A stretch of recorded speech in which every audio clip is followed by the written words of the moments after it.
నేర్పించారు, మళ్ళీ తీసుకొచ్చారు. మళ్ళీ చంద్రబాబు నాయుడు గారితో మాటకి మ్యాచింగ్ గ్రాంట్ ఇప్పించి ఈరోజు దారి తప్పిన జల్ జీవన్ మిషన్ కూడా మళ్ళీ దారిలో పెట్టే బాధ్యత మా పవన్ తీసుకున్నారు అధ్యక్ష. అధ్యక్ష ఇంకోటి స్పోర్ట్స్ అధ్యక్ష. అధ్యక్ష నిజంగా బాధ చేస్తుంది అధ్యక్ష, ఇది చెప్పాల్సిన అవసరం ఉంది. ఇప్పుడు గ్రూప్ 2 విషయంలో అందరం పోరాడాం, అందరం మాట్లాడాం, లేఖ రాశాం. కానీ ఏపీపీఎస్సీ చైర్మన్ గారు ఒక డెసిషన్ తీసుకున్నారు. It's a constitutional post. Madam గారు ఒక డెసిషన్ తీసుకున్నారు. అయింది, బాధ కలిగింది. ఎగ్జామ్స్ నిర్వహించారు, అందరూ ఎగ్జామ్స్ రాశారు. అధ్యక్ష ఇండియా పాకిస్తాన్ మ్యాచ్ జరుగుతుంది అధ్యక్ష. ఉంటుంది కదా అధ్యక్ష, కొంచెం దేశభక్తి వెళ్ళాలని కోరుకుంటుంది కదా.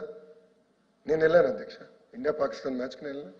దుబాయ్లో నిర్వహించారు, నేను వెళ్ళాను, కూర్చున్నా. ఇండియా కోసం నేను పెద్ద ఎత్తున నినాదాలు చేశాను అధ్యక్ష. అది కూడా ఎగతాలు చేశారు అధ్యక్ష. నేను అక్కడికి వెళ్ళాను. ఎస్, నేను చెప్తున్నా, ఐసీసీ చైర్మన్ గారు నేను కలిశాను. అహ్మదాబాద్ తర్వాత అతిపెద్ద స్టేడియం భారతదేశం మళ్ళీ కడదాం, అమరావతిలో కడదాం ఆ స్టేడియం అని నేను రిక్వెస్ట్ చేశాను. దానికైనా సహకరించాను, ఒప్పుకున్నాడు. We will do it together అన్నాడు. ఆయన ఇన్ఫాక్ట్ నాకు ఎక్స్ప్లెయిన్ చేశారు ఎట్లా అహ్మదాబాద్ స్టేడియం కట్టారు, ఎంత ఖర్చు పెట్టారు, అది కేవలం క్రికెట్కే కాకుండా ఇతర యాక్టివిటీస్కి ఎలా వాడుతున్నారు కూడా నేను ఎక్స్ప్లెయిన్ చేశారు అధ్యక్ష. అంటే మల్టీపర్పస్గా ఉండాలి, మీరు ఆలోచించండి, అట్లా కట్టండి అని చెప్పారు. అది నేను చేశాను అధ్యక్ష. చిత్తశుద్ధి ఉంది మాకు, నేను నేర్చుకున్నా. దుబాయ్ క్రికెట్ చిన్న స్టేడియం అయినా వాళ్ళు ఎట్లా మేనేజ్ చేస్తున్నారు, స్టీటింగ్ ఎలా ఉంది, క్వాలిటీ ఎలా ఉంది, అన్నీ నేను చూశాను అధ్యక్ష. చూసొచ్చు. స్పోర్ట్స్ కట్టుబడినాం. స్పోర్ట్స్ సిటీలో అమరావతిలో స్పోర్ట్స్ సిటీ అనేది అనివార్యం వస్తుంది. దాంతోపాటు గ్రామ స్థాయి నుంచి నేను శాప్ చైర్మన్ గారితో మాట్లాడాను, ఆంధ్ర క్రికెట్ అసోసియేషన్తో మాట్లాడాను. గ్రామ స్థాయి నుంచి క్రికెట్, అదేవిధంగా ఇంకా 4-5 స్పోర్ట్స్ తీసుకుని మనం ఏర్పాటు చేయాలి, యువతని పెద్ద ఎత్తున మనం లింకప్ చేయాలి లక్ష్యంతో మన ప్రభుత్వం పనిచేస్తుంది అధ్యక్ష.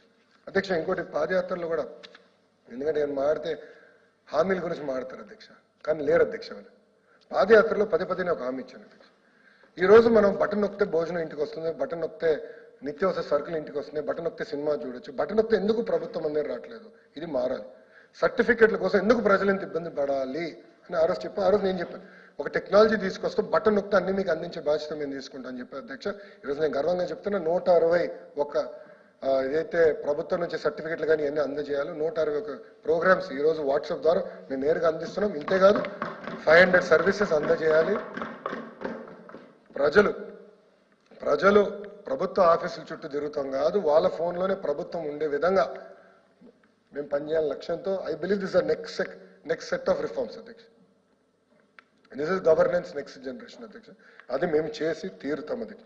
ఇది కూడా ఎందుకు చెప్తున్నాం అంటే అధ్యక్ష, ఈ ఆలోచన నాకు ఎక్కడి నుంచి వచ్చిందంటే, మాకు మంగళగిరి నియోజకవర్గంలో ఎంపీటీసీ ఎన్నికలు జరిగినాయి అధ్యక్ష. ఏకైక బీసీ మహిళ దూదేకల అమ్మాయి గెలిచింది అధ్యక్ష. గెలిస్తే కాస్ట్ సర్టిఫికేట్ ఇవ్వకుండా వేధించారండి అతన్ని. ఇవ్వలా, కేవలం ఎంపీటీసీ మెజారిటీ వాళ్ళకి లేకపోయినా ఎంపీపీ కైవసం చేసుకోవాలని మా చెల్లికి సర్టిఫికేట్ ఇవ్వలేదు అధ్యక్ష. ఆ రోజు నాకు ఆలోచన